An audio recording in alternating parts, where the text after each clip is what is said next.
Amigos do Saúde Digital, vamos falar de um tema hoje que eu tenho certeza que você já ouviu falar, que você sabe o que é, mas poucas pessoas conhecem na profundidade que eu julgo necessária. Eu estou falando de pesquisa clínica. É um tema super importante que, para funcionar bem, e esse é o propósito do nosso podcast, né?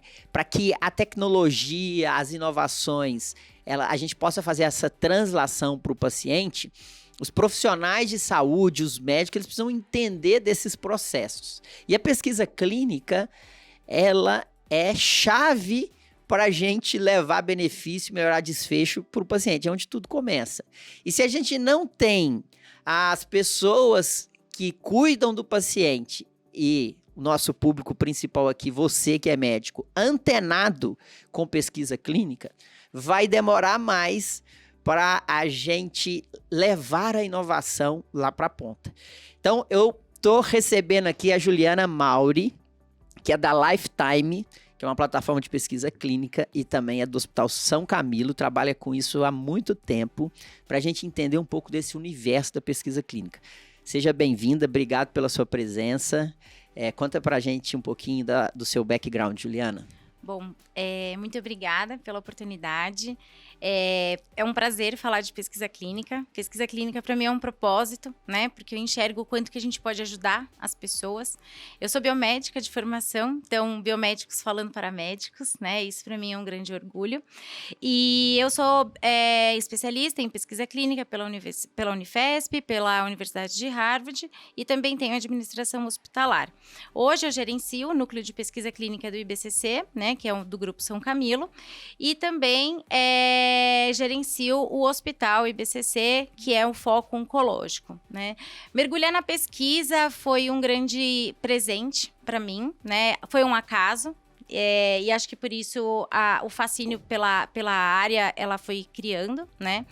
A pesquisa clínica, ela tem por único objetivo a gente ajudar o próximo, né? Acho que é isso que leva a gente a trabalhar com a área, né? E tem muitos médicos que falam, mas eu não quero ser pesquisador, né? E tá tudo bem, eu acho que ok, porque dá um super trabalho e é perfil, né? Trabalhar com pesquisa é perfil. Mas acredito muito que a gente tem que sair um pouco da bolha e falar para não pesquisadores, né? Falar para aqueles médicos que estão na ponta, né? Tentando ajudar o seu paciente, dar o melhor, né? Para eles, que essa é a função do médico, né? É a missão, né? É a gente poder oferecer sempre o melhor. E às vezes não tem uma oportunidade terapêutica para esse paciente, ou a que tem, a gente sabe que não vai funcionar para ele, né? Quando a gente olha principalmente pro cenário SUS, né? Ou mesmo para os convênios, a gente não tem medicações tão atualizadas quanto a gente tem via protocolos de pesquisa clínica. Perfeito, Juliana. E lembrando aqui do meu passado aqui, Juliana, quando meu primeiro estágio acadêmico remunerado, né? Era uma monitoria. Eu fui trabalhar num centro de pesquisa clínica, Dr. Gilmar Reis, que é um cardiologista lá na Santa Casa. Eu não sei como, tem muito tempo isso já. E depois nunca mais trabalhei com pesquisa. Eu acho que é muito perfil mesmo. Geralmente a pesquisa, você demora para ver o resultado, né? Você está construindo. Eu gosto desse exemplo e eu uso sempre que pode, não só para pesquisa clínica, mas é como se você estivesse construindo uma catedral. Isso. Né? Você demora 100 anos para construir uma catedral, mas aquilo está ali para sempre.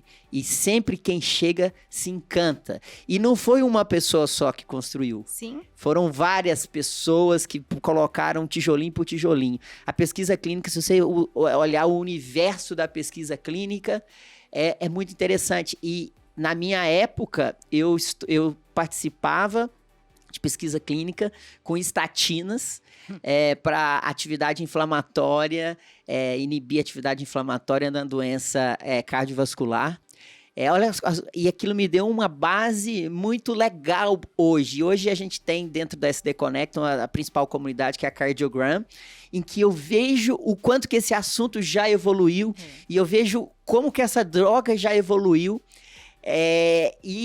Isso me traz uma sensação legal. Cara, eu me envolvi lá atrás. Coloquei um tijolinho aí. De certa maneira, um estagiário, como estudante de medicina, mas eu sinto, para mim, que eu coloquei, eu participei desse tijolinho, porque foram vários relatórios, vários artigos que eu tinha que apresentar para o pesquisador-chefe, né? Às vezes o médico que vai para a lida, para o dia a dia, para a linha de frente, e tudo bem, ter esse perfil, e ok. Tem que ter, né? Tem que ter, e tem espaço para todo mundo. Mas parar um pouquinho para olhar para esse tema, eu acho que é interessante, que eu quero conversar aqui com você.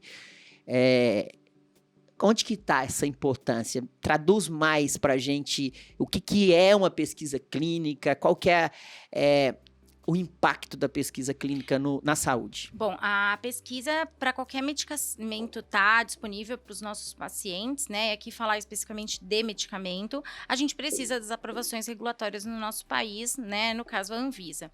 Então, as indústrias farmacêuticas, elas nos procuram os centros de pesquisa, que sejam eles únicos, né? Ou por especialidade, para que a gente possa realizar a condução dessa pesquisa.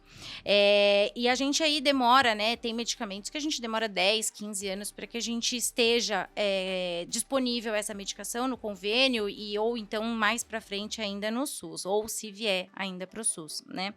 Então, a importância da pesquisa clínica é a gente trazer sempre tratamentos dos mais atualizados possíveis, eles sendo mais específicos possíveis, né? Então, quando a gente olha, por exemplo, para a oncologia, a gente busca o receptor dentro do tumor, com terapia-alvo. Então, é importante a gente trazer, além de uma eficiência científica, né, de tratamento, a gente também olha para a qualidade de vida desse paciente, né? Porque não adianta nada a gente tratar esse paciente de uma forma bastante ampla, né? Se a gente não traz qualidade de vida para ele. Então, a gente consegue suprir.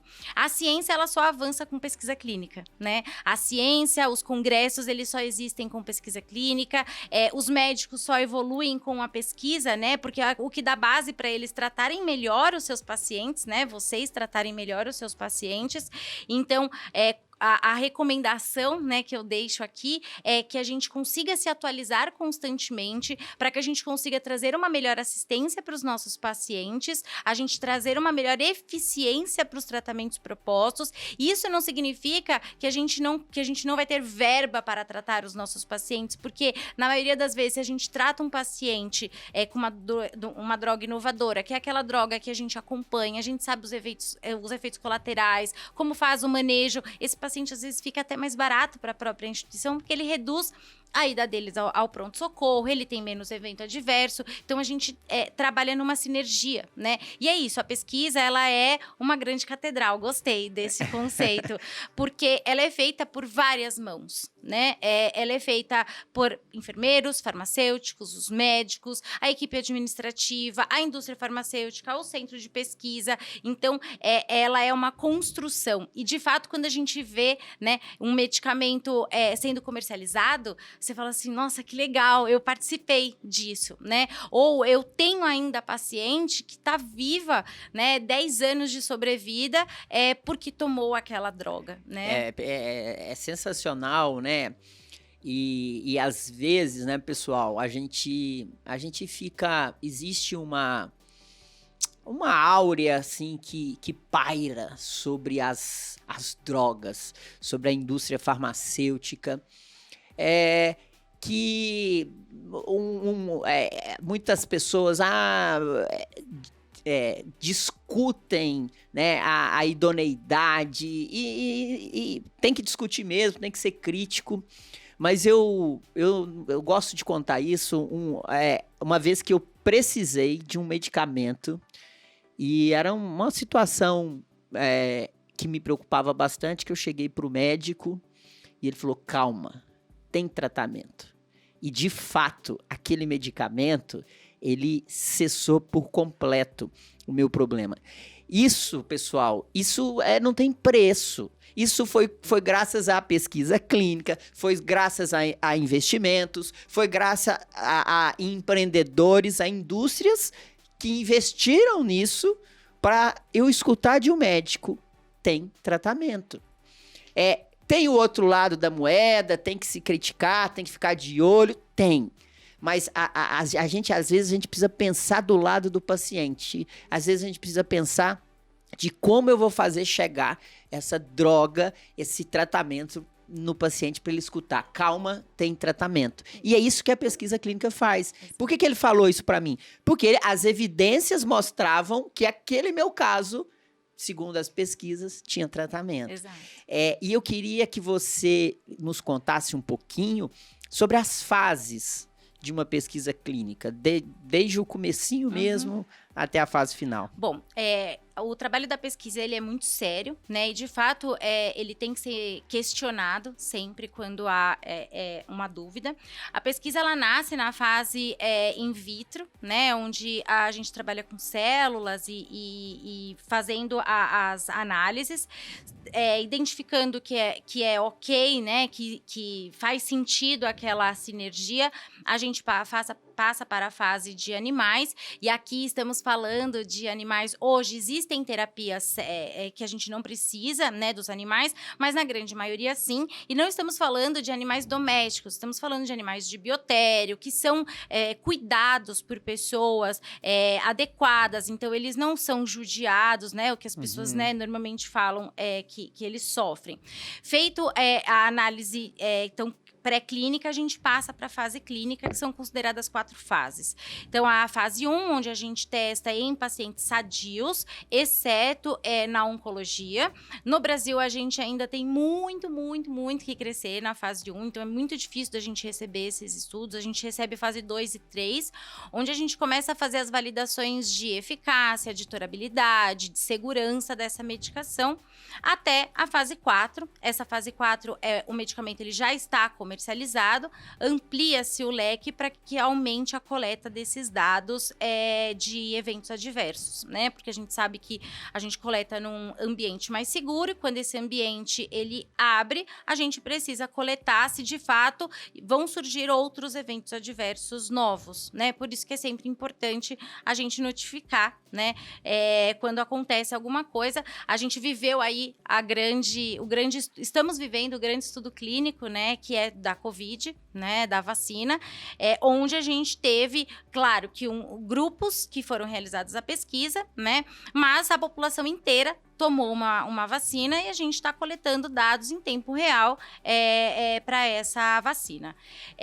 A pesquisa clínica, ela caminha, então, para que todas essas fases com humanos e também com animais aconteça, existem órgãos regulatórios que olham para isso, então, sempre a CONEP, que é a Comissão Nacional de Pesquisa, e os CEPs locais das próprias instituições, que são determinados pela CONEP. Então, aqui não há nenhum tipo de conflito de interesse, né, nessas determinações. E também a Anvisa, né, que faz todo o processo de adequação e coleta desses dados para garantir a certificação dessa droga no nosso país. Mas nada disso acontece se a gente não tem os centros, né, e as indústrias. O Brasil, ele é uma potência, né, de pesquisa. Hoje a gente ocupa o 10º lugar mundial, mas a gente tem muito que crescer, né, principalmente quando a gente olha que a gente tem uma bolha no sul e sudeste de pesquisa clínica, e a gente precisa levar isso para norte e nordeste, né? A gente precisa levantar o país como um polo de pesquisa clínica mundial. Sensacional. Esse dado é muito legal. 10º país em realização de pesquisa clínica, em centros, em volume. Isso, como que a gente classifica? Na classificação de quantidade de estudos, pacientes participantes, né, sujeitos de pesquisa, a gente é considerado o 10º país. O 10º. Tá. E você trouxe um ponto muito importante e que desde essa época lá que eu participava, que o Brasil recebe muito pouco pesquisas em fase 1. Queria te perguntar o que é necessário acontecer para que a gente cedir mais pesquisas de fase 1? A gente precisa avançar, na pesquisa, né? A gente precisa fazer com que todos os patrocinadores que vêm para o nosso país, né, que são ou patrocinadores que já possuem sede no país ou que vêm de fora, eles acreditem no nosso potencial, né? A gente tem uma população miscigenada, o que favorece a realização de pesquisas clínicas de sujeitos de pesquisa que a gente não encontraria em outro país, devido às mutações gênicas, mas a gente precisa garantir que a pesquisa seja bem realizada com centros de pesquisa de alta performance. O que temos no nosso país, porém, ainda a fase regulatória desse processo, todo o entendimento do que é um estudo de fase 1, que trataremos com pessoas sadias, exceto na oncologia, que esses pacientes eles precisam estar num ambiente fechado, num ambiente seguro, para que a gente não tenha nenhum tipo de desvio nesse processo, ele ainda é muito moroso, o que faz com que, quando quando é disparado um estudo multicêntrico internacional, a gente perca a vaga nesse processo pela morosidade, né?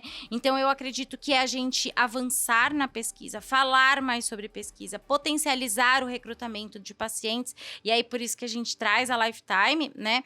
Que é para poder juntar, conectar as pontas. Porque às vezes a gente está falando com um médico que está lá numa UBS, né? No Ceará, no sertão do Ceará. Será que ele tem esse conhecimento? Ele não tem, e não é porque ele não quer, talvez é por falta da oportunidade. Então, o que a gente precisa fazer é divulgar a pesquisa de um modo que a informação, que a gente trabalhe com equidade de conhecimento e equidade de tratamento, né, para esses pacientes, porque não é privilégio do paciente, né, do sul e sudeste, centro-oeste, mas é porque ele está aqui. Ele está próximo, ele talvez esteja dentro de um ambiente onde tem pesquisa clínica, então tem pesquisadores atuando nos ambulatórios, né? Então, quanto mais a gente falar sobre pesquisa, melhorar os nossos processos, né? Melhorar os processos regulatórios, porque eu até tive uma conversa com a Grace, né? A Grace é um grande nome aí da pesquisa clínica, a Grace Lousana, e ela falou assim, tá, então se a gente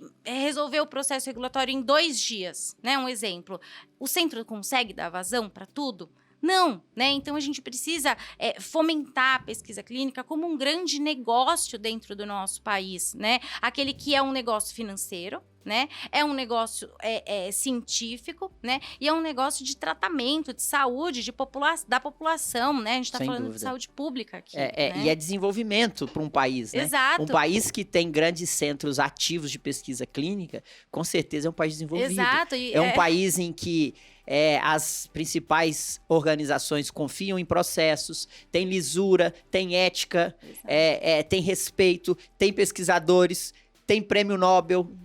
Né?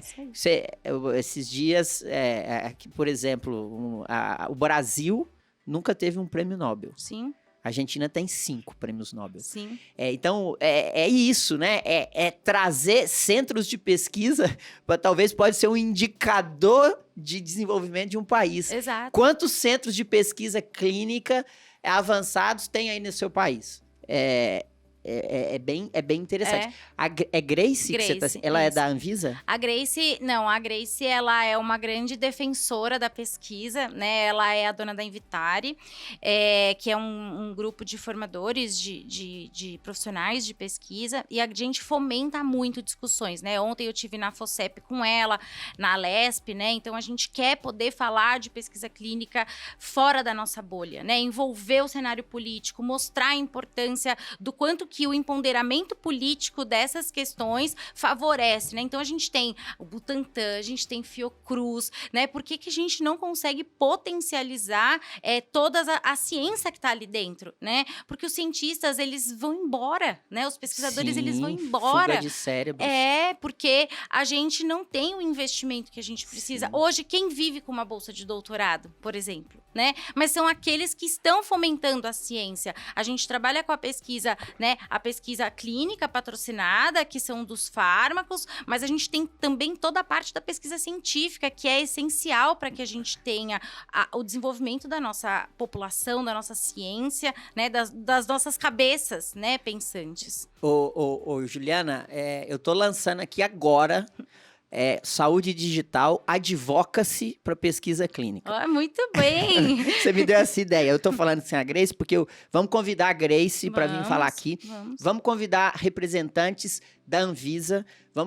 Me ajude a convidar pessoas que trabalham com pesquisa clínica para a gente fazer advocacy para pesquisa clínica e mais.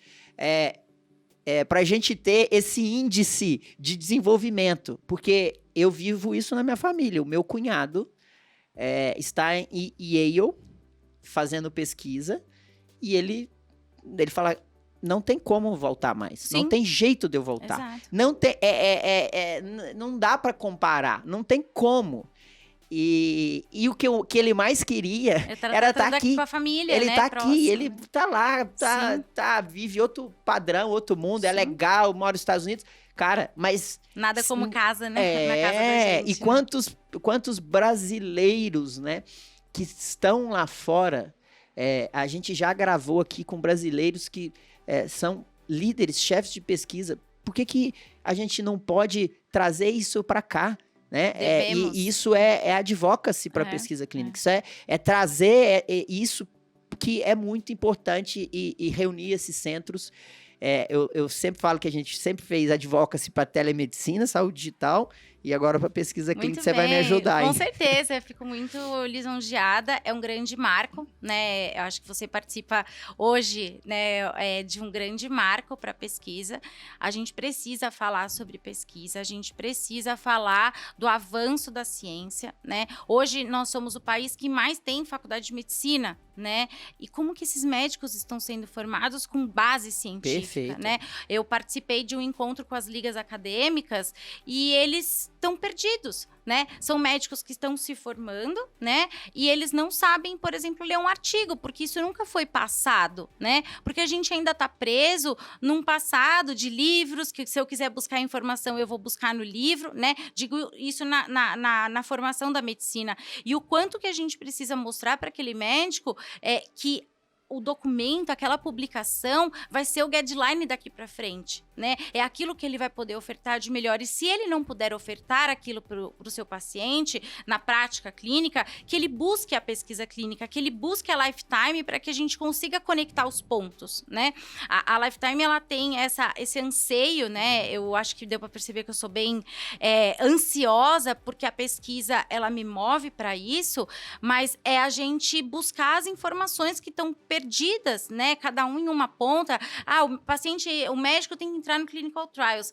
É horrível, né? Assim, de você fazer uma leitura rápida, de encaminhar seu paciente, e a gente precisa desburocratizar o processo, né? E Juliana, aí eu acho que a palavra, né? Eu acho que você não é ansiosa, eu acho que é brilho nos olhos, percebe-se que você tem muito comprometimento e compromisso com o que você faz, porque te dá brilho nos olhos, você vê o resultado lá na frente, né? Sim. E isso é maravilhoso. O que eu acho que é um ponto que me veio quando você falava é a conexão desses pontos, né?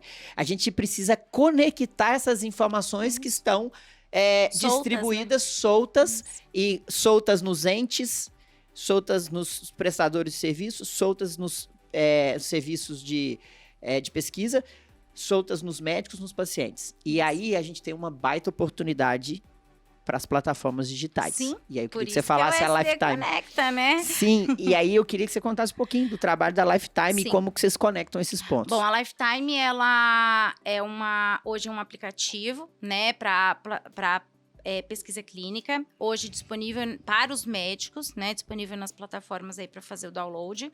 Então, a gente coloca todos os estudos clínicos, os principais estudos clínicos, os estudos clínicos disponíveis para recrutamento de pacientes, com os 5 critérios de inclusão e exclusão, então é bem rápido para o médico, faz o cadastro, conecta no aplicativo, e aí ali vão ter os estudos, ele checa aqueles principais critérios e encaminha o paciente para o centro mais próximo por geolocalização, né? Então, a gente nasceu da oncologia, mas hoje já temos estudos de oftalmo, de cardio, de neuro, então a ideia é que a gente coloque tudo dentro de uma mesma plataforma e que seja rápido, fácil, para que o médico que esteja ali na ponta, ele saiba onde o seu paciente está, para onde que ele foi encaminhado, porque a gente também sente isso, né? O médico fala, mas eu encaminhei e eu não sei o que aconteceu com esse paciente, né? Então, o médico tem um dashboard para poder acompanhar.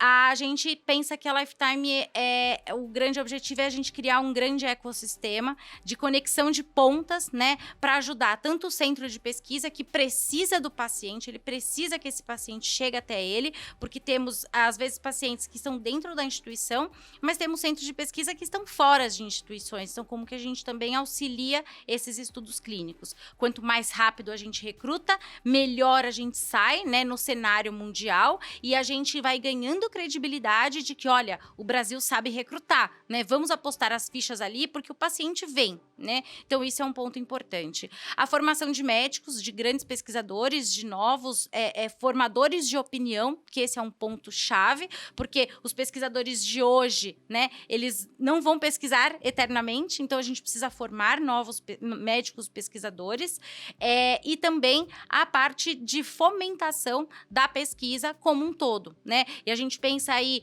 em chegar até no varejo, né, onde é que estão as pessoas, onde estão os pacientes, educando essas pessoas de que, não, a pesquisa você não é cobaia, né? E se algum dia alguém te ofertar algo que você se sinta como uma cobaia, fuja, porque de fato não é uma pesquisa clínica. Então a gente precisa criar uma rede de conhecimento em todas as pontas. Existe uma frase que eu não me recordo o autor e que eu gosto muito, é que um país desenvolvido, ele se faz através de instituições sólidas e inovação. E se você for aprofundar, isso é muito verdade. Sim. E quando a gente pega a palavra em instituições sólidas e inovação, tudo isso está na pesquisa clínica. Uhum. Eu preciso de instituições sólidas, e aí são éticas, corretas, com processos, certificadas, científicas, idôneas. E a inovação não é a tecnologia, são as cabeças ali dentro pensando. Porque de uma pesquisa surgem outras. Sim. De um grupo que está pesquisando um processo, existem outras linhas que derivam para a gente chegar nas novas drogas, nos novos tratamentos. Então, quando a gente quer o Brasil, situar o Brasil nisso, ele atingiu um papel de protagonista na ciência. Sim. E para isso a gente precisa de pesquisas clínicas avançadas, instituições sólidas e inovadores. Exato. Pensando em mentes, em cabeças, em formação desses milhares, dezenas de milhares de estudantes que estão formando. Sim. A gente precisa olhar para esse ponto. Uma coisa que me chama a atenção, queria saber a sua opinião, é que nos Estados Unidos, o paciente pode receber dinheiro para participar de um projeto de pesquisa. Isso. Aqui no Brasil, não. Não. O que você acha disso? Eu acho que, assim, fazer pesquisa no Brasil, ele é um dos países mais caros para se realizar pesquisa, porque pela legislação, o paciente que tem benefício com a droga pós-estudo, a indústria farmacêutica deve manter o tratamento desse paciente, tá? E tem toda a parte de seguro. Né? Então, a gente, no ambiente da pesquisa clínica, esse paciente, ele tem todos os seus custos, porque o paciente acaba vindo mais para o centro, né, para o hospital, então todos os custos desse paciente, com transporte e alimentação, eles são reembolsáveis. Por uma questão ética, né, a gente não faz o pagamento como é feito nos Estados Unidos, tá? Na minha opinião, eu acho que é um sistema que funciona bem, né? Eu acho que não banaliza, né? Porque todas as necessidades que esse paciente precisa, né? Todas as necessidades que ele tem, elas são supridas, né? Elas são devolvidas para a indústria do tipo, olha, esse paciente, eu já tive pacientes que, olha, ele mora em Macapá, ele precisa vir para cá de avião a cada 28 dias, é a forma que eu consigo para tratá-lo. E aí foi paga, né, exatamente o valor das passagens, do acompanhante. Então, eu acho que é um sistema bem neutro, né, para que a gente não tenha nenhum tipo de conflito de interesse, a gente sabe que requer uma maturidade e talvez num futuro isso possa voltar à mesa para discussão. Mas eu acho que hoje é um sistema bem neutro, sabe? E íntegro. Nós não estamos preparados, enquanto Brasil, para esse tipo de discussão, Sim. de pagar para o paciente. Paciente, sim. Mas o que isso não tira nenhum privilégio deles, né? Ou ele não tem nenhum ônus ou bônus. É neutra a relação, né? Mas, por outro lado, se a gente tem instituições sólidas e processos bem adequados, talvez isso pode aumentar a chance de fazer essa população participar de estudos como os Estados Unidos, né?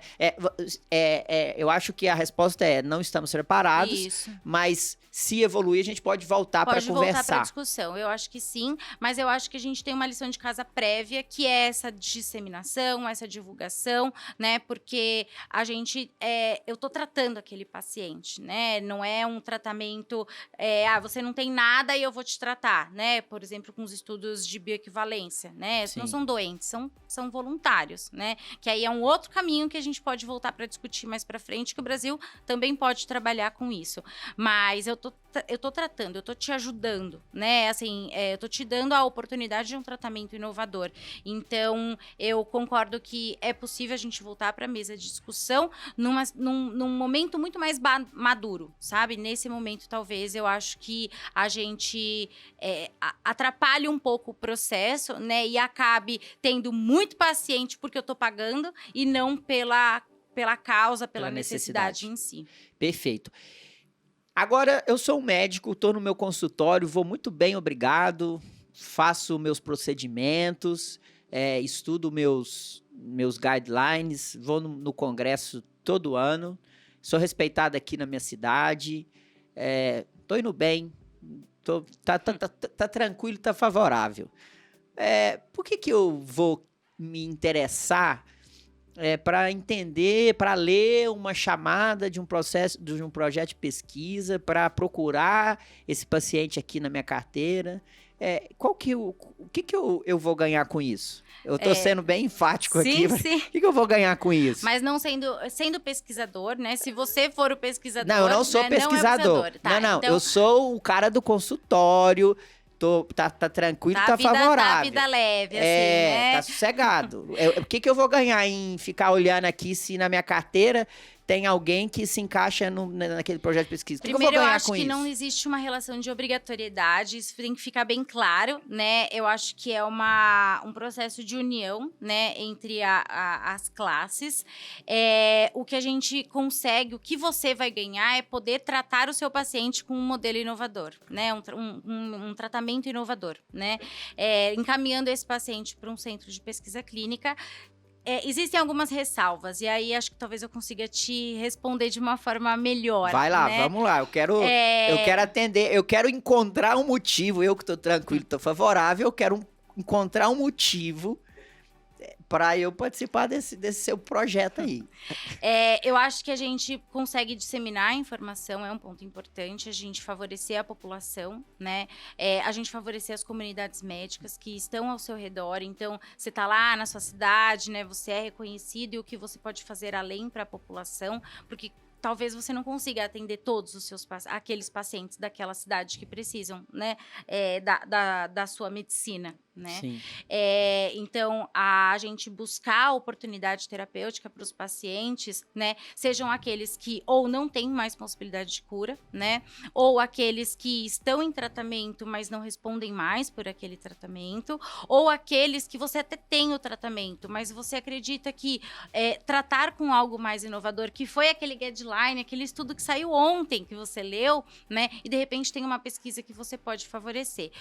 O médico, ele nunca vai entregar o seu paciente. Isso é algo que precisa ficar bem claro, porque a gente sabe que tem esse zelo, esse né? Medo. E tem medo amor, de perder o paciente exato, também. Tem medo de perder o paciente, tem esse zelo.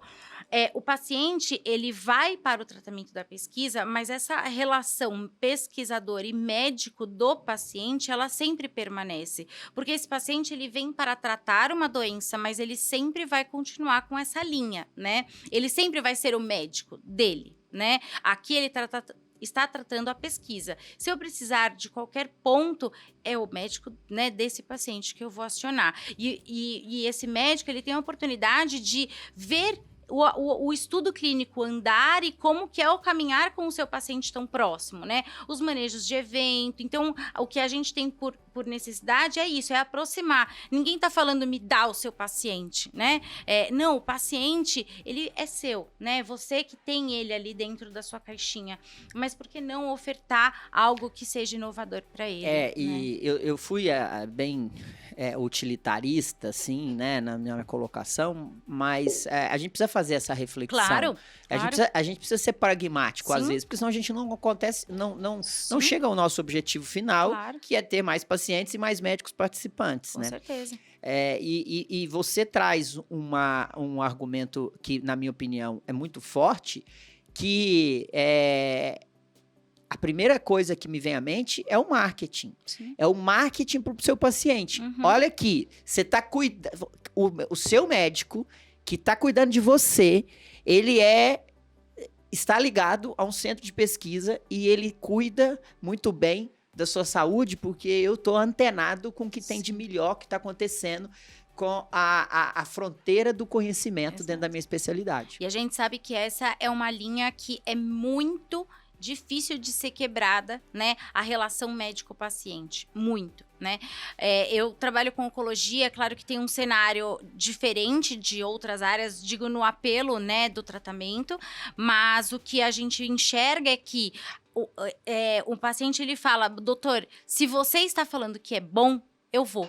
Porque se outro médico falar que não é o médico dele, ele fala, eu não vou... ele fala, eu posso checar com o meu médico? Eu posso confirmar com o meu médico? Então, essa relação de confiança médico-paciente, ela é muito importante, ela não deve ser quebrada nunca. O que ela deve ser é potencializada. É você ter a certeza de que aquele seu médico, ele está sendo constantemente atualizado, envolvido, Perfeito. E ele vai te oferecer o melhor. Juliana, pra gente encerrar... Nossa, que rápido, já passou. Já passou o negócio, o papo Conversa é bom, boa assim, né? Passa rápido. Deixa eu te contar. Fala pra gente aí as suas palavras finais, algo de aprendizado, alguma coisa que você queira compartilhar com o nosso público. Bom, o que eu aprendi aí com 14 anos de pesquisa clínica é em nunca desistir, né? É a gente sempre ir atrás daquilo que a gente acredita. E eu sempre falo para minha equipe de que a gente nunca pode simplesmente trabalhar, né? A gente tem que trabalhar com propósito, a gente tem que trabalhar com algo que guie o nosso dia a dia, né? E acho que a posição, né, a área médica, ela é muito isso, ela dita muito pelo coração, né? Você precisa se conectar com o seu paciente, né? E eu tenho aprendido muito isso ao longo dessa minha jornada, não sendo médica, mas estando ali com o paciente a todo momento e vendo resultados. Então, hoje eu saio daqui muito realizada, né? Falar sobre pesquisa para um público médico é muito importante, né? Porque a gente sabe o quanto que a gente pode somar na vida das pessoas. Então, eu tô muito feliz, agradeço imensamente a oportunidade de poder falar da pesquisa, de poder falar da Lifetime e que seja um caminho bastante promissor, né? Eu tenho certeza para a pesquisa e daqui um ano a gente volta e a gente já checa os nossos status e os nossos avanços para a gente evidenciar o quanto que somos bons naquilo que fazemos. Perfeito. E deixa LinkedIn é a melhor maneira de... Sim, Juliana Feneriche Mauri. Esse do meio aí é difícil. O Feneriche é Fenerich, mas Juliana Mauri acha também. Juliana Mauri, busca ela lá no LinkedIn, você que tá nos assistindo aqui no YouTube, no Spotify, em plataforma de podcast, você que é médico, quer participar, não sabe como, quer trocar uma ideia, Isso. Ela vai ser solícita para te... talvez explicar mais sobre esse mundo da pesquisa clínica, né? Sim, só falar sobre pesquisa é um prazer para mim, é uma honra e eu estou à disposição para qualquer dúvida. E vamos trazer mais episódios sobre pesquisa clínica para a gente fazer advocacy e você vai me ajudar nisso. Com certeza, vamos criar uma jornada bem especial aí. Valeu! Obrigada! Meu amigo, amiga, obrigado pela sua participação. Como sempre falo, compartilha. com seus colegas, para eles conhecerem mais profundamente, para eles conhecerem a Juliana Mauri sobre pesquisa clínica. Me dá o seu feedback. Qual tema você gostaria de ver aqui no Saúde Digital Podcast? Dá suas estrelinhas aí no seu agregador de podcast, no Spotify. Quando você faz isso, a gente melhora o nosso ranking. Compartilha com seus colegas e ajuda a gente a crescer também, para que a gente possa ter cada vez mais relevância e fazer os advocacies corretos que você concorda. Obrigado, saúde e até a semana que vem.